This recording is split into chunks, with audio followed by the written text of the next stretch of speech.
Big topic today, very important topic, an unfortunate topic, but a critical topic. A lot of you guys have asked me about this, and I'm here to help. Today I'm going to show you how to get divorced as safely as possible. If you're in a traditional monogamous marriage with no prenuptial agreement or any of that stuff, how to get out of there in the best, least bad way you possibly can. I know a lot about this. Let's talk about this. I am Caleb Jones. This is Alpha Male 2.0. Freedom-focused lifestyle design for men.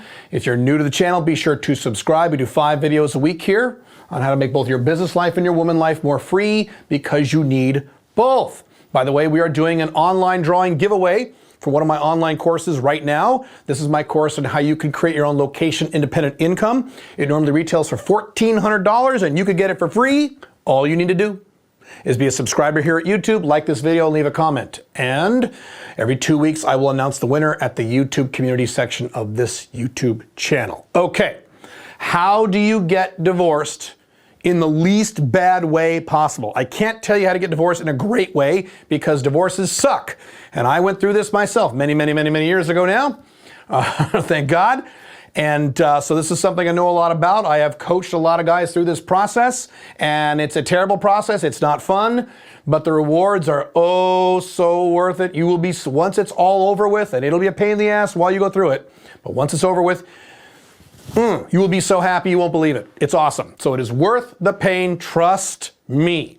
But first you got to get through there. You have to do this in a way that causes the least amount of chaos and the least amount of financial risk. Very, very important you do this right, because a lot of guys fuck this up and do it wrong. Don't do this wrong. Now, I'm going to go through this step by step. Cool? Cool. And this is a very big topic. There's only so much I can cover in a quick video like this, but I will do my best to be comprehensive for you guys. All right, number 1, don't fight. What do I mean by that? First, you need to plan on leaving. This is when you're actually still living with your wife, okay? You have to plan this out. You don't just start yelling and screaming and hollering and all that crap. You need to be strategic about this. You need to be smart about this. The one big edge that we men have over women is, generally speaking, not always, but generally speaking, we can control our emotions a little better than women can. Generally speaking, yes, there are a lot of exceptions, but generally speaking, you can. So use that to your advantage. Don't go to war against your wife. Be smart. Be strategic. Stop fighting. If she's screaming and yelling at you, just go, I'm stupid. I'm an asshole. I'm an asshole. Yeah, I'm done. It's all my fault. Just play it beta for a little bit until you get the fuck out of there, because that's the objective. So stop fighting. The more you fight your wife during this process, the worse it's going to be for everybody, including and especially your children if you have them. So don't fight right now. Fighting comes later, not now. Okay? Okay. Number 2, safety deposit box. Cash. One of the first things you need to do when you're getting ready to leave your wife is, and I did this myself, go to a bank. Go to a bank where you do not normally bank. That's very important. So if you bank at a particular bank, go to a completely different bank and open a safety deposit box and start shoveling cash into that safety deposit box. I remember doing this. This was, long time ago now, almost 13, 14 years ago, but I remember going down there once a week and just shoving cash into that safety deposit box. Don't open an account, just shove cash in there, because you don't want a paper trail. You want a lot of cash. It costs money to hire an attorney, to hire movers, to get an apartment if you need. You're going to need to be able to afford these things, so you need cash. Don't set this up in a checking account or a savings account. Cash, cash, cash. Cash in a safety deposit box. That way she has no access to it, and she'll never know it's there. That's what you need right now. Very important. Next thing.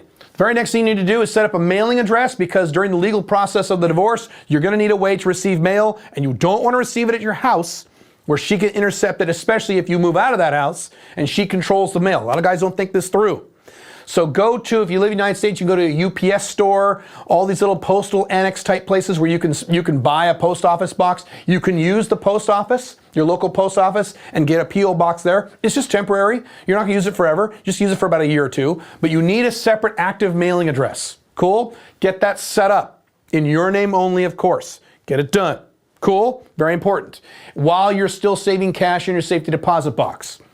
Every week or so, you should be down at that bank loading that thing up with cash. Really important. You're going to need to fund your move out and fund your divorce. Fucking divorce attorneys are not free. They cost a lot of goddamn money. This is why when you get into a marriage, you need to sign prenuptial agreement paperwork that is actually enforceable in the city in which you live, so you don't have to go through that crap. But you've already made the error of getting monogamous and getting married legally without any of that stuff, so we got to deal with the fallout now. Cool? I mean, I had to do the same thing. So I feel your pain. Or at least I felt your pain. Today I don't feel any pain, but I did back then. Okay, next thing, you got to locate an apartment. Now, you're going to say, but wait a minute, an alpha male kicks that wife out. Now, listen to me. If you're in a traditional monogamous marriage and you want to end the marriage and you say, get out of my house, bitch, what is she going to do? She's going to laugh in your face. What are you going to do? You're going to pick her up and physically carry her out? She'll call the cops and you'll go to jail. You're going to call the cops and tell her she's not leaving? She legally lives there. So if you have a very submissive, easy little wife who does whatever you want, why are you getting divorced then? Then fine, do whatever you want. But if you have a normal woman who has been monogamously married to a man for years and years on end, and she's bitchy and dominant and doesn't have sex anymore and hates you and thinks everything's your fault, you're going to have to plan on getting a small, cheap studio apartment just temporarily to move out so you can be a man again. You don't have to dick with the crazy, ranting ex-wife because she's probably not going to leave when you ask her to leave. Make that assumption in advance. Again, this is what I did. I just went locally in the area, rent.com or Trulia.com, or translate for whatever country you live in if you live outside the United States, and just find a cheap, temporary studio apartment. You're only going to be there maybe 6 months, maybe a year on the outside at most. So don't worry about it. Somewhere that's reasonably close to the house, especially if you have children. Now, if you don't have kids, this woman, then you can be anywhere you want, anywhere in the city you like. But if you have kids, you probably want it reasonably close. And set it up. Find out how much it costs, find out if they're available, find out how fast you can move in, find out what kind of deposits you need, make a little budget so you know exactly when and how much it'll cost and what is involved in actually getting there. Matter of fact, you can even go down there and fill out the application. So that means at a moment's notice, you could just pack your shit and move, or you could plan on moving out on a certain date, however you want to do that. But the point is you got to find an apartment, something cheap.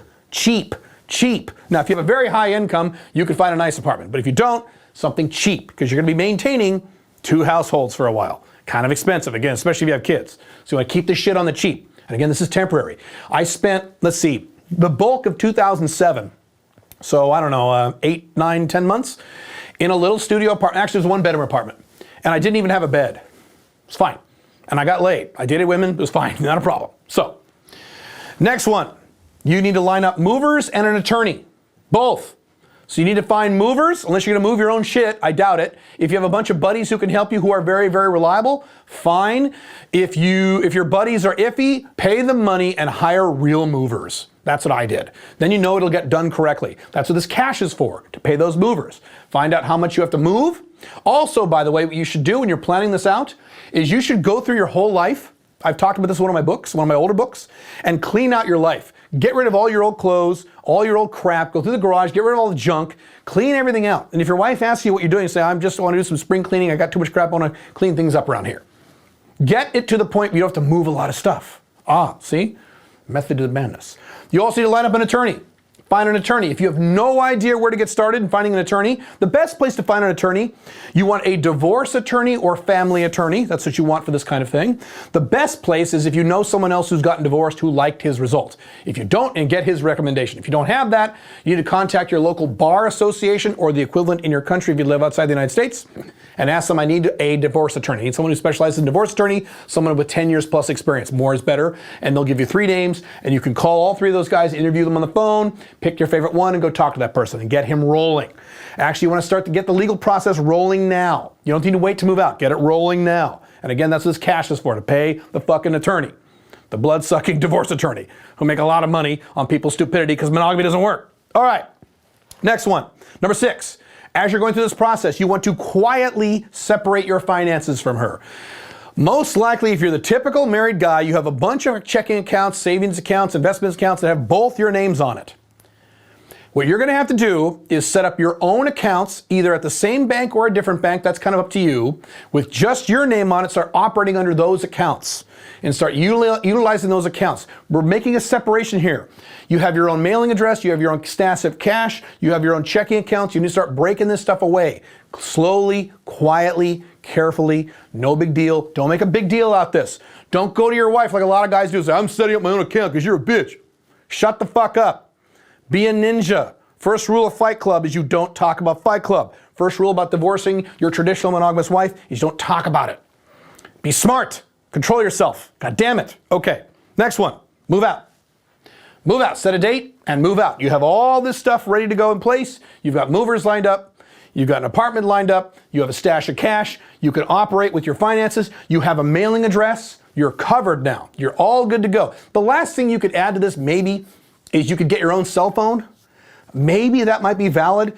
It might make sense to do it. Now, usually you don't have to, most guys don't have to do that when they get divorced, but if you have a really bad divorce, a very high drama relationship with your soon-to-be ex-wife and you're screaming and yelling and ranting, or she's violent, then you might want to get your own phone. I'd probably do that. Other than that, no. Well, that's all you need. But move out.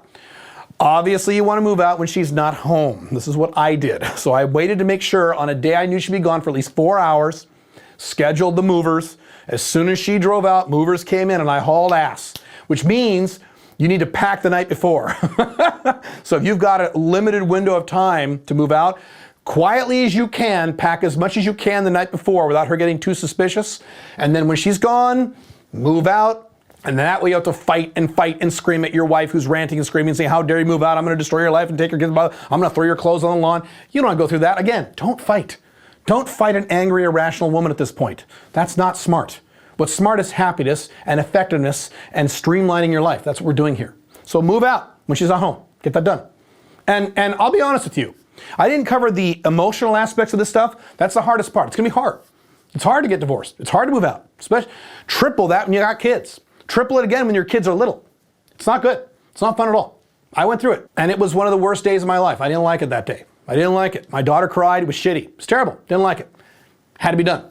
You'll be a better person for it. You'll be a happier man for it. And in many cases, not all cases, but in many cases, your children will be happier, especially if your marriage is really, really bad. Cool? Okay. Number 8, once you're moved out, get the legal part of the divorce done as fast as you can. I could do a whole video on this and I won't. I mean, maybe I guess I could. If you guys recommend it, I will. Once you're moved out and you're going through the divorce process with your wife in terms of the legalities, that means in the United States, anyway, you've served her papers, you began the process. When you go through that process, your goal is to get that process over with as quickly as you can. Most guys are stupid about this and they drag it out. I did this. I dragged mine out for 2.5 years because I was stupid. Don't do that. Get it over with. If your goal is to go to war against your wife, you are going to spend $50,000, $80,000, $70,000. I've talked to numerous guys who spend that kind of dollars, $100,000 in attorney fees, and you will lose. Divorce is an industry, especially in the United States. It is designed to be expensive for you, the man. It's not going to be expensive for her. Is she the breadwinner? No, you probably are. So it's going to be expensive for you. Number 1. Number 2, most of the laws, particularly if you live in the United States or Canada, but a lot of Western Europe too, are going to favor her. You are fighting a losing battle if you want to go to war against your wife. Don't go to war against your wife. The best revenge, if you're really mad at your ex-wife, is to get divorced and then date super hot young girls and get super successful after the divorce. That's the best revenge. The worst revenge is to go to war against her legally and spend your entire retirement paying goddamn divorce attorneys. Don't do that. Get it done. Even if you have to give up on some things, even if you have to give a little in terms of negotiating the final deal, even if you have to, whip out 25 grand to pay her off to shut her up or whatever it is, you might have to do that to get it done quickly. Fine. Get it done quickly. By the way, your divorce attorneys in many cases are going to stimulate you to not do this. They're going to encourage you to fight because the more you fight, and the more you fight her, and the more the attorneys fight each other, the more money your goddamn attorney makes. So be aware of this. Not all divorce attorneys are like that, but a lot of them are. Your goal is to get it done ASAP, not win the war. You won't win the war. You lost the war when you got traditionally monogamously married to that woman. That's the day you lost the war. So you already fucking lost. You're just trying to get out without too many of your limbs missing. Cool? Cool. This is what you want to do. And it's tough and it sucks, but it's worth it. You're going to go through some pain, emotional pain, some suffering, and it sucks, but I promise you, within a few months after this is over, this happened to me, I can tell you from personal experience, I've had numerous guys on my blogs, on my emails say the same thing. Several months after the pain of the divorce is over, for me it took 3 months, you will feel more happy than you have ever felt in your entire life, especially if you embrace Alpha 2.0 lifestyle models. You won't believe how happy you're going to be once this is over, but you got to climb this mountain first. And I know it sucks. Believe me, man, I've been there. It sucks. But it's so much worth it. You won't believe how happy you'll be. Cool? If you need help with this process, you can join my training, audio training, and mentorship program at joinsmic.com. In the meantime, you can click here to find out which country you should move to escape the collapsing Western world. Or you can click here to find out whether or not you should ever have any children. See you soon.